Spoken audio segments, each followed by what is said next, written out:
everyone. Before I begin, I just want to take a moment to say thank you so much for the honour you have given me of speaking here today. I am here to tell you the story of how a delayed aortic dissection diagnosis nearly cost me my life and the life of my beautiful daughter. On the 13th of May 2017, I had an aortic dissection whilst I was 15 weeks pregnant. I was at my parents' house, freshening up, when suddenly I began feeling an onset of sharp stabbing pain on my back. At first I tried to ignore it, and I continued washing my hands, but then it became so unbearable that I fell to the floor in pain.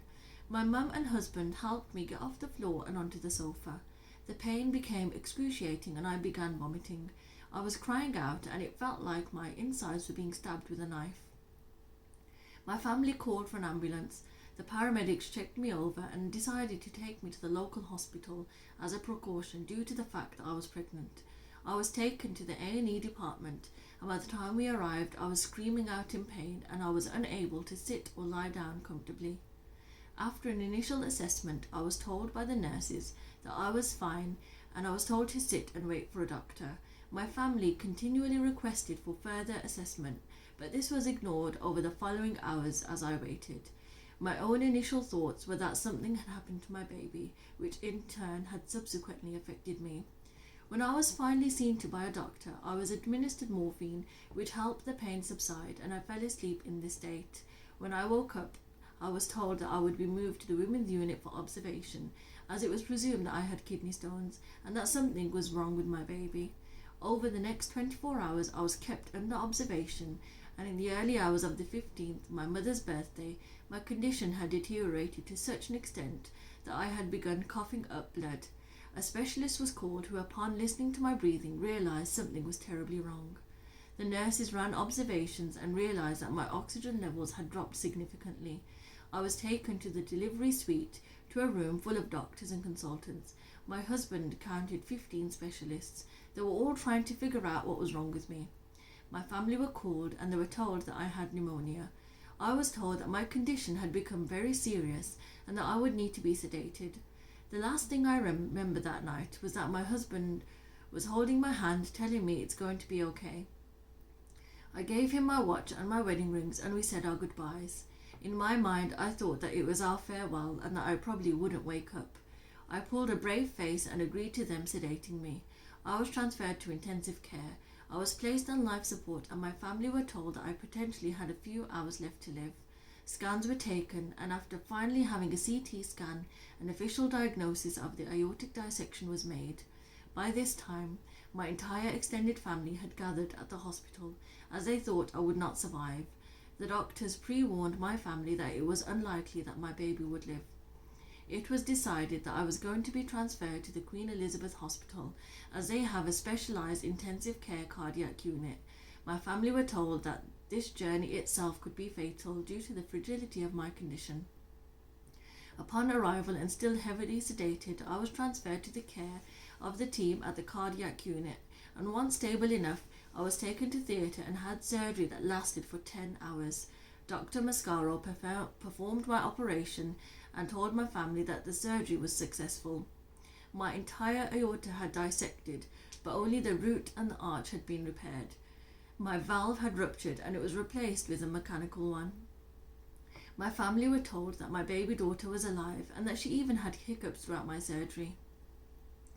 I woke up after 4 days and I was very confused. My parents were sat beside me and I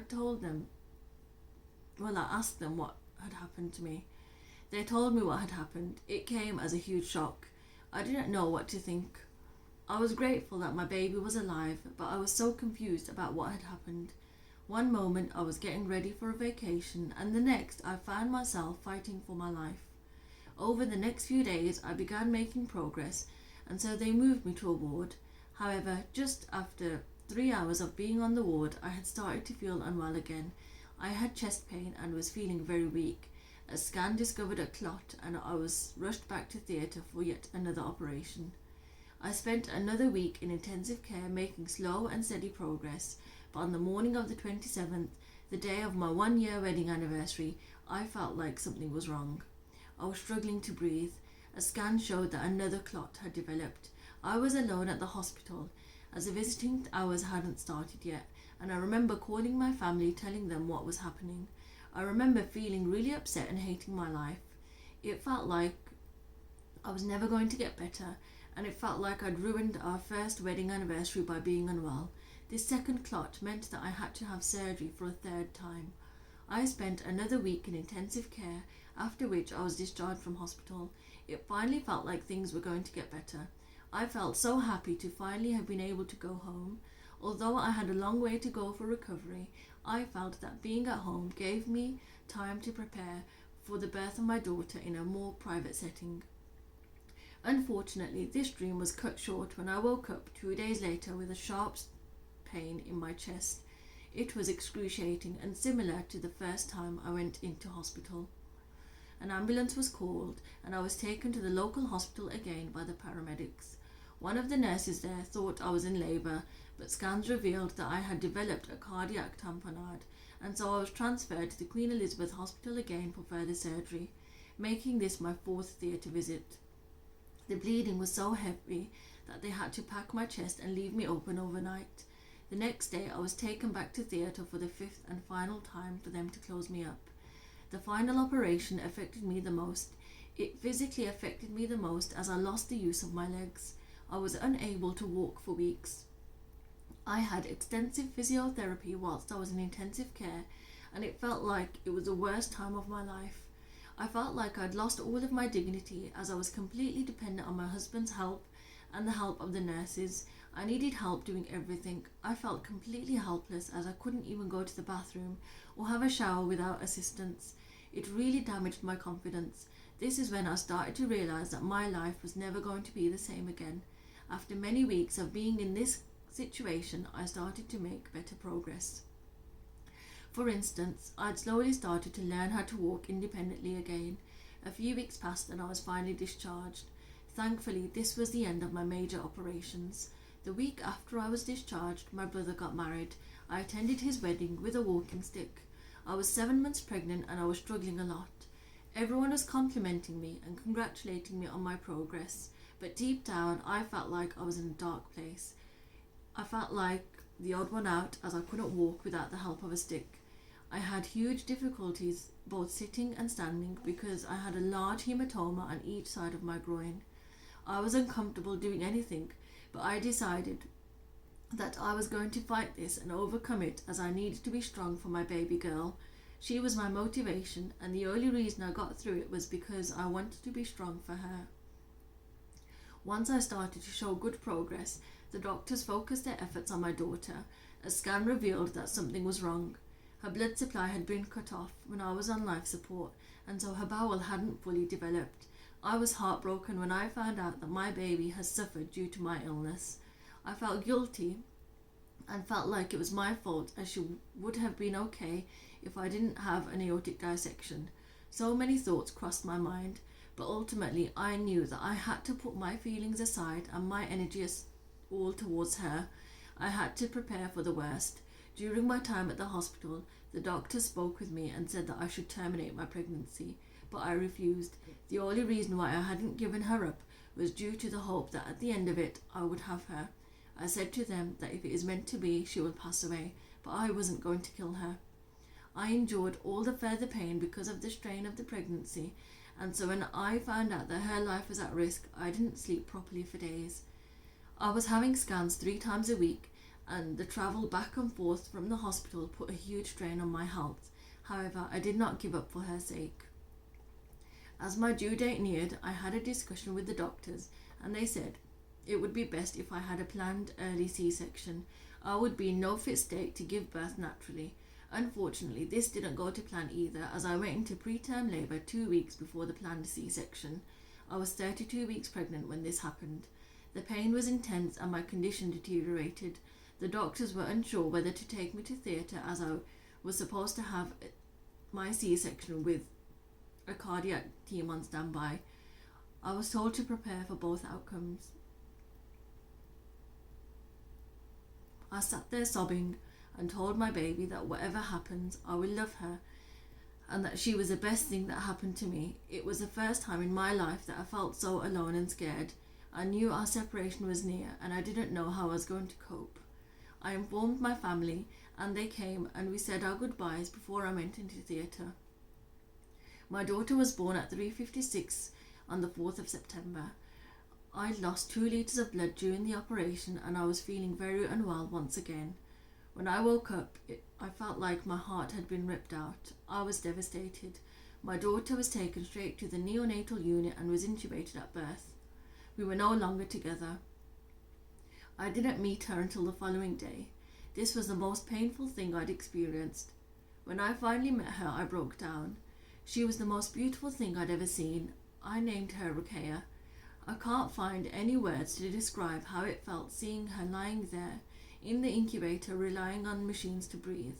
I couldn't even hold her. I could only touch her through the little windows of the incubator.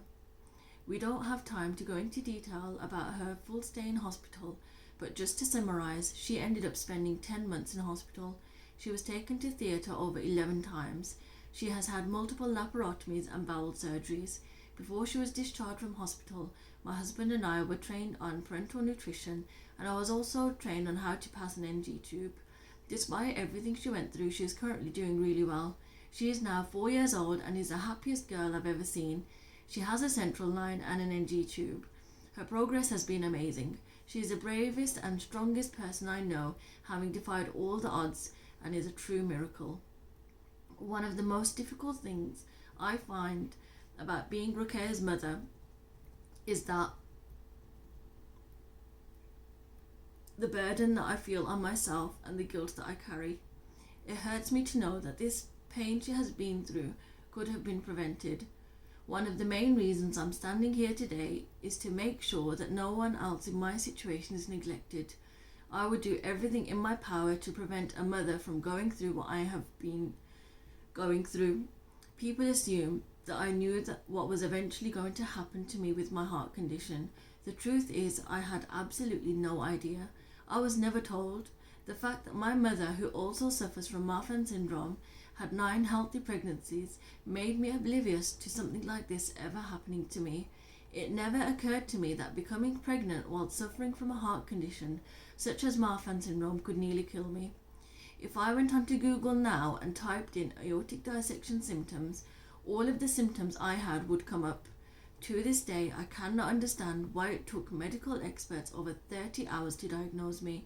I cannot help but think that maybe my daughter's condition would have been different had I been treated sooner. I want to ensure that the next time a pregnant woman walks through the doors of an A&E department with pain or any other issue, she is treated properly without being dismissed or ignored. I believe that there should be more awareness of how life-threatening a pregnancy can be. I hope to spread awareness so that every single person is taken into account. There are so many men and women out there who have had to go through huge struggles due to their symptoms not being taken seriously. On behalf of everyone who has had an aortic dissection, I want to make sure that situations like ours are prevented. I wouldn't be here without the support of my family, especially my husband. I don't think any man has had to go through what he had to face in their life, let alone in the first year of marriage. He sat with me every single day and showed nothing but bravery when both myself and my daughter were going through our struggles. He never gave up on us, and even he finished his university dissertation at my bedside in intensive care. Having an aortic dissection has not only changed how I live my life, but it has changed me as a person. I live each day as if it is my last, and I try to grab every opportunity that comes my way because I want to be the best version of myself for my daughter Ruqayya. I never ever want her to feel alone or scared by whatever life has to throw at her. She inspires and motivates me more than anyone. I am so proud and honoured to call her my daughter. I look after her on a daily basis with the hope that one day she can understand that everything I do is for her. Although I come across as a brave person, I still have ongoing struggles. Sometimes I lay awake at night listening to the sound of my heart valve and in my mind going through what has happened. Sometimes the sound is so loud that I can't sleep. Every time I get dressed or take a shower, I am reminded of what has happened to me through my scars. I haven't fully come to terms with it just yet, and I hope that by helping other women, I too can start to feel about everything and turn all the negatives into positives. I want my scars to become a symbol of my strength and not my weakness. I want the ticking sound of my heart valve to be the reminder for me to go out there and help people, to inspire, to support, and make a positive difference in the lives of others around me. Thank you very much.